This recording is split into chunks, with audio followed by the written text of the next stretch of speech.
திமுக ஆட்சி வெற்றி பெற்றாலும் வீட்டுக்கு நல்லது நடக்கும். யார் வீட்டுக்குன்னா நம்ம வீட்டுக்கு இல்லை, அவங்க வீட்டுக்கு. 5 பவுன் வைக்க நகைக்கடன் வச்சிருந்த பெண்களுக்கு எல்லாம் தள்ளுபடி பண்ணிடுவாங்க.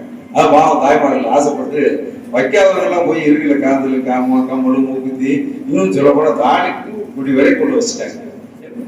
அன்னைக்கு என்ன சொன்னாரு எடப்பாடியார் வந்து அம்மா வந்து பொங்கல் பரிசு தொகுப்பு முதல்ல தமிழ்நாட்டில் ஒரு குடும்பம் கூட பொங்கல் ஜாமான் இல்லாம பொங்கல் கொண்டாடாம இருக்கக்கூடாதுன்னு சொல்லி ஒரு பையில 16 வகை பொருட்களை கொடுத்து பொங்கல் பரிசு தொகுப்பை கொடுத்து 100 ரூபாய் கொடுத்து ஆரம்பிச்சு வச்ச ஒரே முதல்ல அதுக்குள்ள எந்த ஒன்றும் செய்யுது. அதான் எடப்பாடியார் அம்மா இறந்த பிறகு அடுத்த முதலமைச்சர் வந்தவொடனே அடுத்த வருஷம் 1000 ரூபாய் கொடுத்தாரு. அதுக்கடுத்து கொரோனா வந்துச்சு. எங்களுக்கு எவ்வளவு கொடுக்கலான்னு 2000 ரூபாய் கொடுப்போம் மந்திரி கூட சேர்த்து 2000 ரூபான்னு சொன்னதை ஒரு 500 ரூபாய் சேர்த்து 500 ரூபாய் தவிர 2500 ரூபாய் கொடுத்த முதலமைச்சர் எடப்பாடியார். முதலமைச்சர் இன்னைக்கு உள்ள முதலமைச்சர் ஸ்டாலின், இதே ஸ்டாலின் தான். அன்னைக்கு எதிர்க்கட்சி தலைவர் இந்த ஸ்டாலின் தானே முதலமைச்சர். அவர் வேற இவர் வேற டூப் அப்போ இவரு ஒரிஜினல் தானே. அவன் சினிமாவில் மாதிரி டூப் போட்டு நினைக்க முடியுமா? அந்த ஸ்டாலின் வேற இந்த ஸ்டாலின் வரல கிடையாது.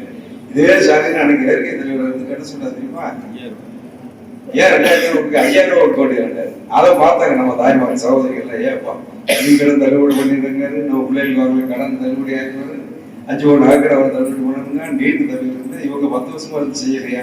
ஒரு 5000 தாரங்கார மகாராஷ்டிரா புண்ணியவாளம் போட்டு கொடைவள்ள அள்ளி கொடுத்துருவாரு சொல்லி கொஞ்சம் ஓட்ட போட்டாங்க.